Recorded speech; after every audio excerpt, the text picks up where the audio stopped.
was told that if you want to live within your means, you might die poor. You have to be strategic. You have to be strategic for you to succeed in anything. Tactical, you just think beyond your nose. I will tell you what is going to, if this happens, then what will happen? If this happens, what will happen? Unafaa kuwa kama Alexander the Great. Yeah.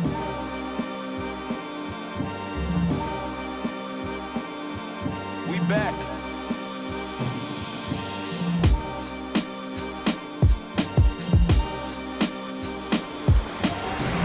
Welcome to another episode of Pesa Chronicles. My name is Timothy Carey and my colleague. My name is Bryson Omonde. Yeah, this is a literacy month and it's good to be financially literacy. Before we kick it off, Bryson, what do you think is the difference between financial literacy and financial education?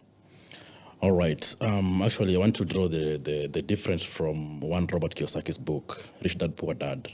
He differentiates them in a very simple way. Financial education is simply the ability to tell the difference between an asset and a liability. An asset basically is what puts money into your pocket. Liability ni kenye natoa do kwa mfuko yako. Financial literacy, on the other hand, is the ability for the mind. You have to train your mind to know which direction cash is flowing. Is it the big businesses? Is it the real estate? Is it the leveraged market? Is it commodities? Is it the paper assets such as stocks, bonds, mutual funds? So you have to know which direction cash is flowing at any particular time. Brilliant. That is very much brilliant. So I can see you are really loaded. Uko loaded na e-content maze. But before we get into the real talk itself, maybe let me ask you, what is one of the mistakes that you have ever made financially? I've gone against my rule of thumb, not to buy. If I can't afford to buy something twice, then I can't afford it. So every time I go against that rule of thumb, I'm always in debt. Okay. I'm always in debt. I can't really account for where my money is going. For example, the other day I wanted to move out, and to move out was costing around 60,000 shillings. Sure. So I went against my rule of thumb. I did not have 120,000. I only had 50,000. Nendo kachukua ka Shylock. Yeah, nikatoka Shylock. It's been messing me up. Imenea kwa sako ingine mbaya sana where I just pay debt over and over again. But the debt is so expensive. Very expensive. So if you must actually borrow out there, you have to make sure that unaiweka mahali that it will pay itself. Sure. Yeah, I also remember there was a time when the moment I graduated from campus, I got my first job in the banking industry. And there was that perception of banking iko na do. So you usually see people with suits. And the moment I step up on ndani, wacha jo. So I became addicted to betting. Sijui kama ushai bet? Nishai bet na nime-lose all the time. So mimi nilikuwa ule msee nikilipwa do kwa sababu napiga mahesabu at the end of the month, they are not, math is not mathing. So at the end of the month, ile pesa yenye napata, I have to do something extra so that it can fit within my budget. Okay. So the good thing is that I had my budget, but now the salary that I was earning couldn't fit within the budget. Okay. So I ended up finding myself every time betting so that at least I can get something. And I remember this time before I quit betting, there was this time that I took all my salary. Immediately I was paid. I withdrew my salary and I put it on a bet. Okay. I remember very well it was it was I think championship between Real Madrid and Borussia Dortmund. And I put everything nikaekelea kichwa Real. Unajua hiyo time Real ilikuwa kali. We had Cristiano Ronaldo. My friend, things were going well. Wacha ikuwe 90 plus 3. I saw dust. And it is from that time I stopped that completely. And that is where my tangent changed financially. I started looking at things from a different perspective.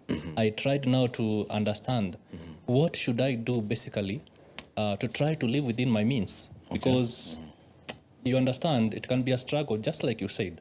Yeah. So from that time, I think now I started doing what is called planning ahead. I don't know. Do you plan ahead, especially financially? Because you see, the real mistake that we make, I came to realize that the biggest mistake that we make, we don't we don't cater for irregular annual expenses. Yeah. Because as much as you have a budget, kuna kitu tu katatokelezea from nowhere, then now you find messing up with your budget. Yeah. How do you go about such kind of a thing? Okay. I think the most important thing is to budget your money, at least in kusaidia not to be wasteful and even cause a dough in the bit katikati ways, especially when you are employed. I'm a victim of not budgeting, and I can tell you, imekuwa kini mess up severely. I'm working. It doesn't feel like I'm working. Sure. And then I think I was misled. I was told that instead of living within your means, you should try to expand your means. Another thing that I think imefanya I'm not budgeting is because of what we call saving. I've also been made to believe that saving is for losers. I'm not sure how that true is, but this is what they mean by that. Wanasema ukiweka pesa kwa bank, una save, once inakulwa ina interest rate. Definitely. Inakulwa Inflation. Exactly. Saving is storing money. So you have to be an investor.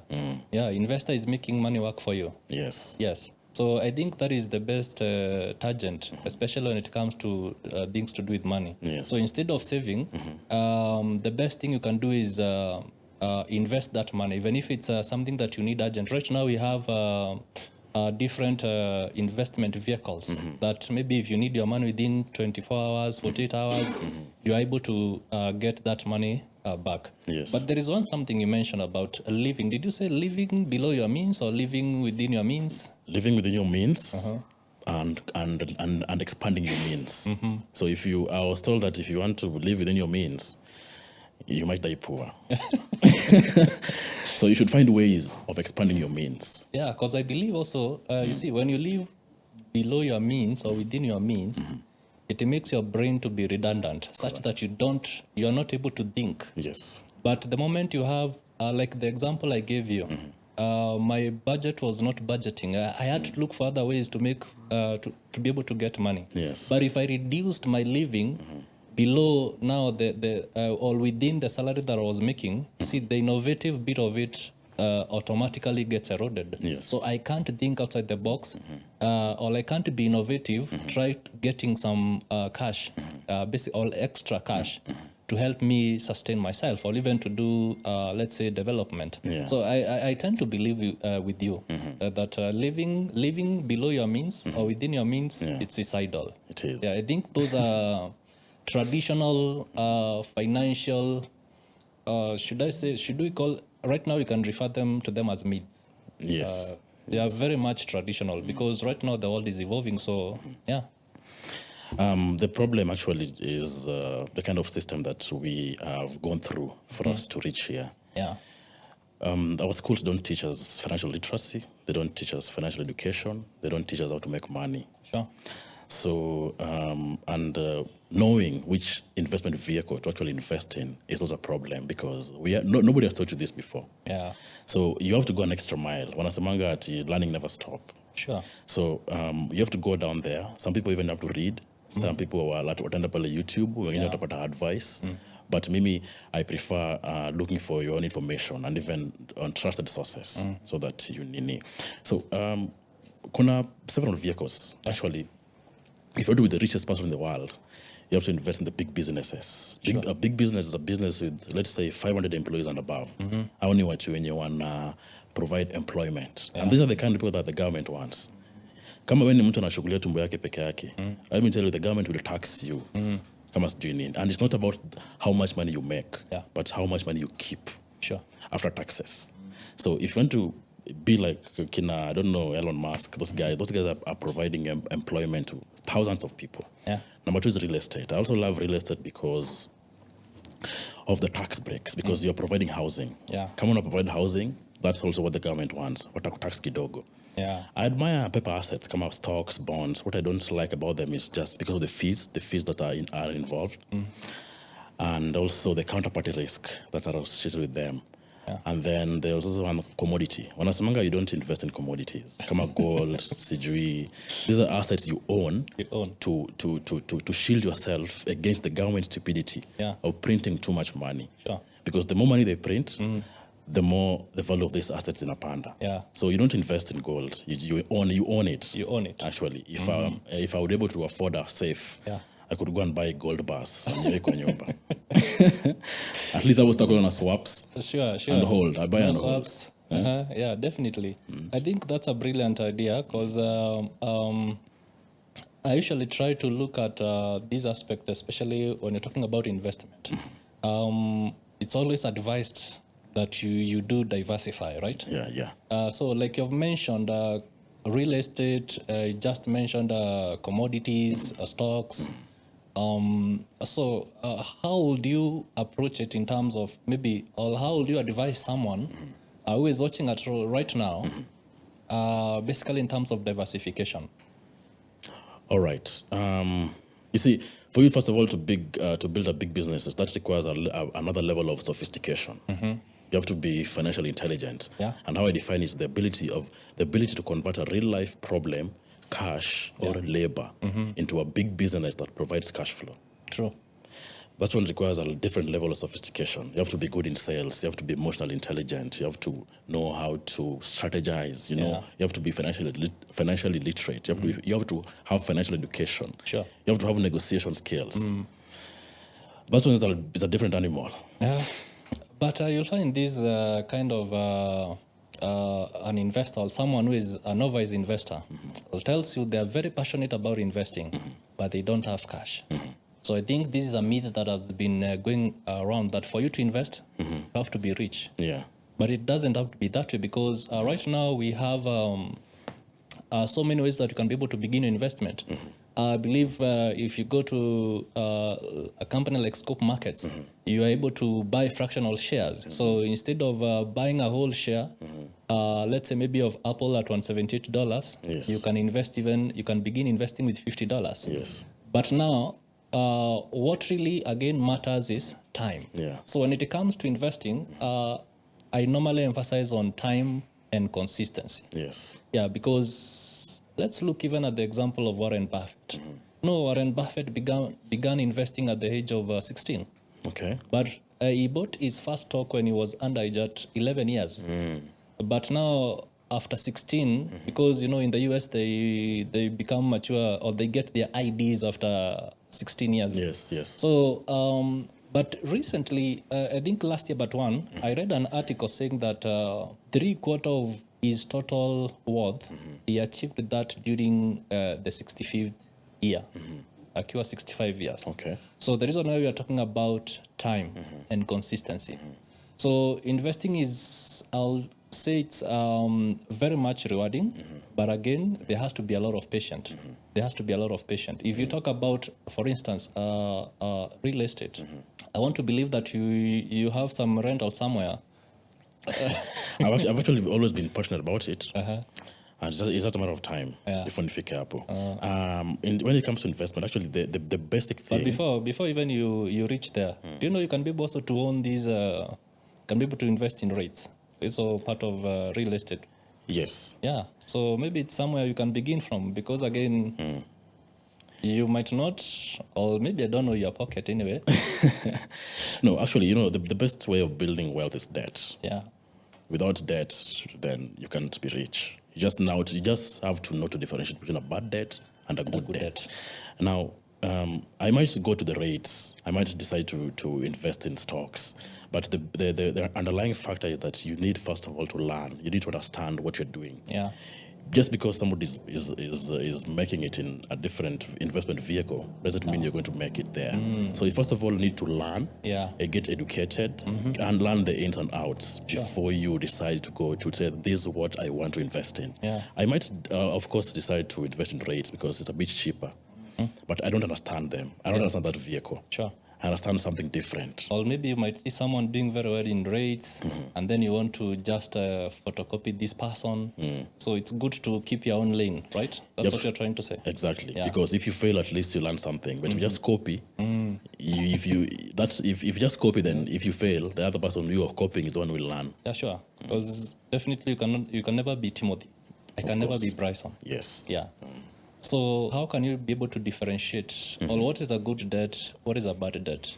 How should an investor maybe, how should a person, not only an investor, any person maybe thinking about maybe taking a loan to do something, what are some of the factors that he or she should maybe think about so that he can be able to know whether this is a good debt or it's a bad debt?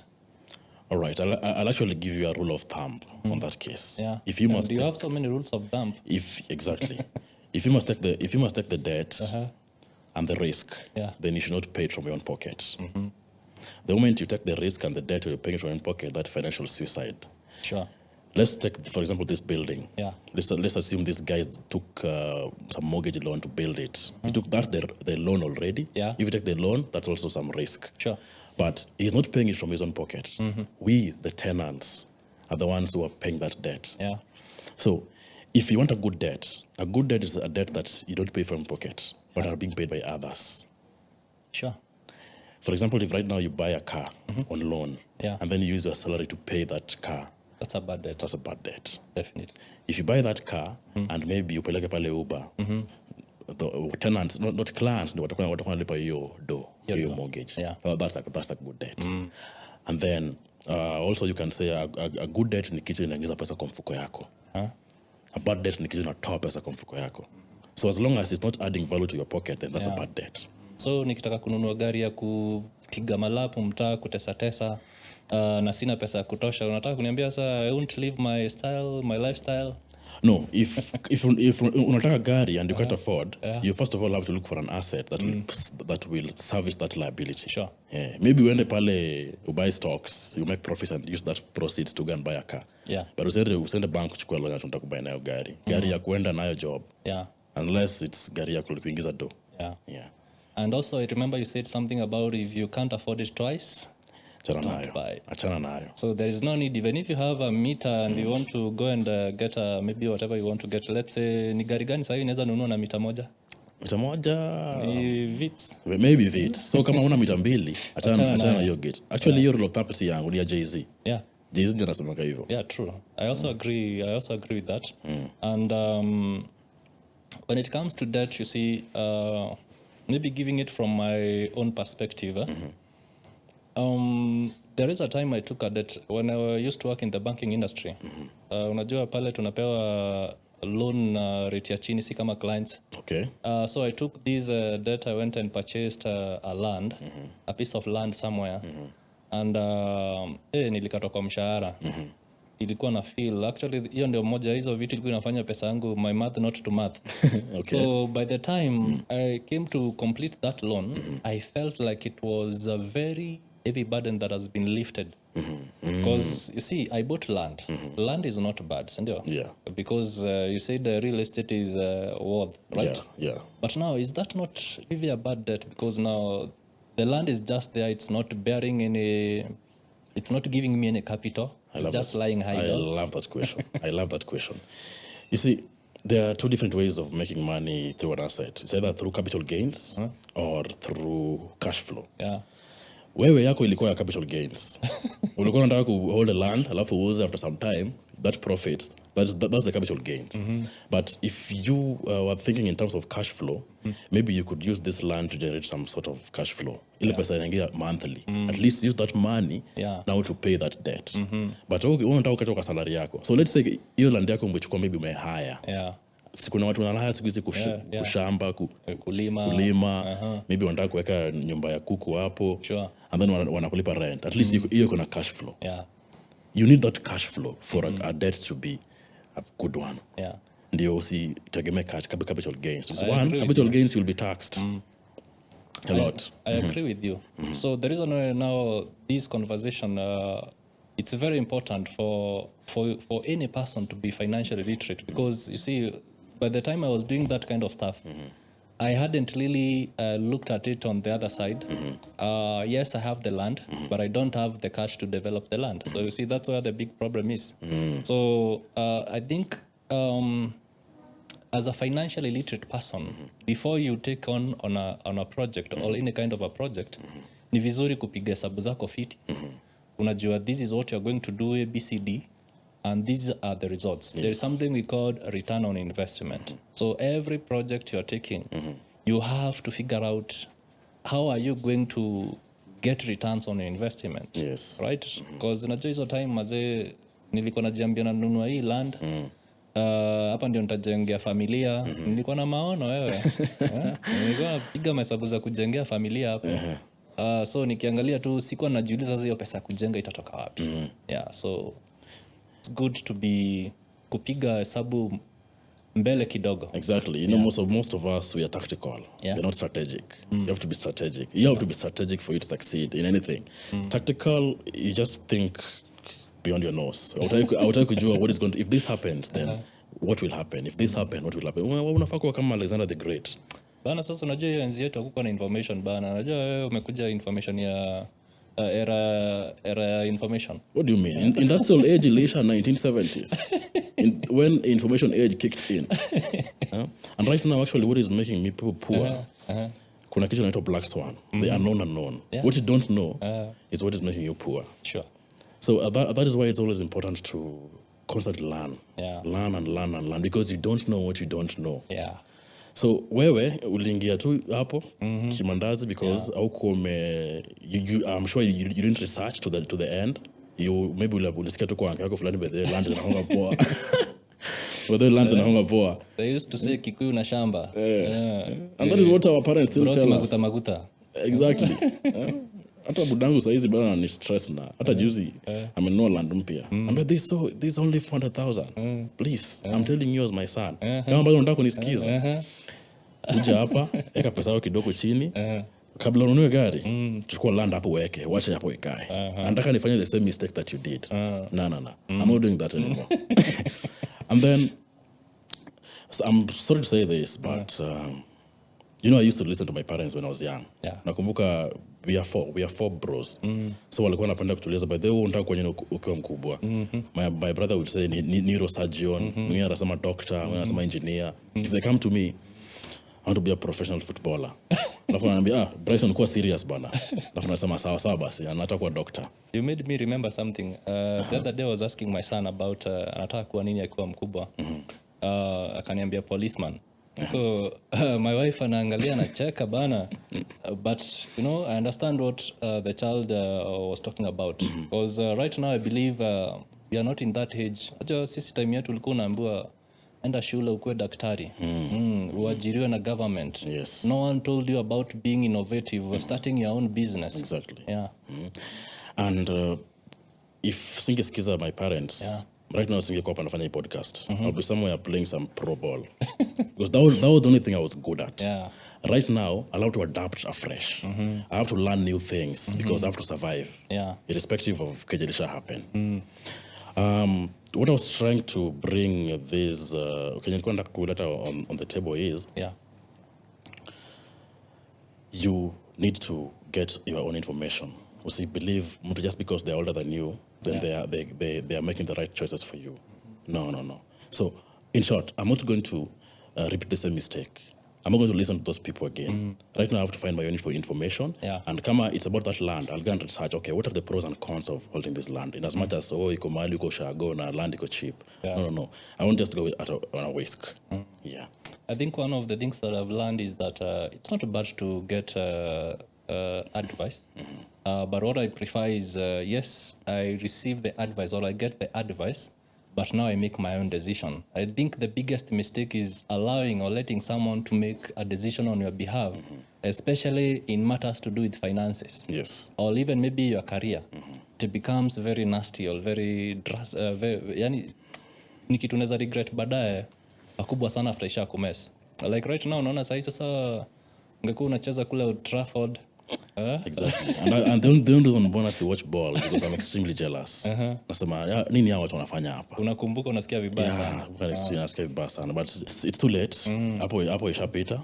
There are better ways. I can still be good at something. Sure. Yeah. So what you're saying about kusikiza watu is not bad. Actually, it's good to listen to your elders, good to listen to other people, but you should also ask them, okay, what is your source? Unasema nifanye kitu. Hii information umetoa wapi? Show me your source. Let me go and read that source too. If that source is verifiable, That is, and if it beats my, we also have goals. We have financial goals. Yeah. We have investment vehicles that Yeah. we want to take us there to our financial freedom. Yeah. Right. So, if you are telling me to invest in something and it does not align with what I want to achieve, then I'll probably shake it off, because I think the most important thing is to have a purpose in life. You know, there are several problems Yeah. in life. So what are you trying to solve? They always say the bigger the problem you want to solve, the more money you can make. Sure. So if you want to buy a piece of land, you're not solving any problem. Yeah. All right? Yeah, sure. Wewe unashughulikia tumbo yako. So even the reward that's going to come to your way Or if is I'm buying a limited. piece of land to build some rentals, am I not solving a problem? That you are solving housing, and the government will treat you well. They'll give you tax breaks, they'll give you tax incentives, as long as aufikiri tumbo yako peke yako. Sure. Wacha nikwambie wewe ni best ya gava. True. Yeah, I agree with you. As you wind up, there is one quote. I can't remember the person who the quote. Is it Robert Kiyosaki or something? He said that if you don't invest in your tomorrow, you are eating on your tomorrow. So as we wind up, what could you advise those that are watching us in terms of being financially literate, how to approach investments? Okay. Yeah. You know, one thing about us, we already know what we should do. You know what you should do to stop being poor. You know what you should do to start investing. As in, we know exactly what we're supposed to do. Shida ni, we don't want to do those things. Huh? And napenda ni ya Nike slogan yao wanasemanga, yesterday you said tomorrow. Yeah. The day is here. The day is Start right now. Sure. The first thing is to learn. Yeah. That's the number one thing. True. Usisikize watu. Go and look for sources that are verifiable. Kuna vitabu hapo nje mingi watu wameandika. There are podcasts out there. Go and find the information first before deciding on which vehicle you want to die with. Because mimi nasemanga, okay, I know you should diversify. But pia jack of all trades end up not you should unachagua kitu moja unakufa nayo. Sure. Kama ni a big business unakufa nayo, kama ni real estate unakufa nayo, kama ni forex unakufa nayo, kama ni stocks, you become a specialist in one thing. Yeah. Okay, maybe ukishakuwa pro, maybe now you can start doing other things. Because for example, Warren Buffett, that guy is not a sophisticated investor. Yeah. Because the kind of person he is, he understands one field. Sure. And that is why I want to blossom evil. Yeah. So choose your niche. Yeah. Learn. Yeah. Research. Definitely. And then in gear. All go home. Yeah. Yep. Yeah, that's a no-brainer because I love that quote actually. I usually use it a lot. You can never be a master of everything. Correct. But you can be a master of something. Yes. Yeah. So in a parting shot, I think one of the advices that I can be able to give to all share is that that pertaining to getting advices or maybe getting looking for mentors. So before you trust someone as a mentor, maybe ama mtu akuja kuambia nunua stocks zinafanya fiti. Kitu ya kwanza mimi verify, is this person investing in what he's telling me to invest? Yes. Because that's how you'll be able to avoid quack mentors or fake mentors. Yes. Because right now everyone wants to shine. But watu wanatumia hata basically for content creating, they don't know anything about that. They just know the theory bit of it. But ikikuja practicability, that's where now vitu zinaanza kwenda mrama. So it's good to verify, all right? It's good to verify that this person actually is the right person to be able to guide you in maybe ABC investment. And I think that way will be financially well. Correct. You have to verify all the information and make the decision for yourself. Yeah. After learning out there, getting advice, of course. It's not about to get advice, but just listen. Yeah. But make sure you verify that information. Yeah, definitely. After that, you can go all in. You see, don't shy away. Do what you should do. Yeah. Yes. It's go hard or you go home. Go hard or you go home, man. All right. So thank you, Bryson. You have shared quite insightful. I've learned from you. One thing that I've picked from you is that you have so many rules of thumb. Not mine. People's rules of thumb. But they are backed up with factuals. They work. Actually, I love them. Correct. Yeah. So thank you so much for creating time. Karibu. And I wish you a financial wellness month. Thank you so much. Na usibai land tena. Ay, land lazima tununue land bana Just kidding. na tujenge. Sasa unajua ni kununua. Last time I bought and left it idle. But right now with the information that I have, the information that I've been able to gather, definitely I can assure you it's not idle. At least it's bringing something in my pocket. Cash flow. Yeah, I cash flow. I like that. Yeah. So thank you so much for watching us, and make sure to catch us in the next episode. This is the month of April, the month of financial literacy. We are here to ensure that you remain financial literate.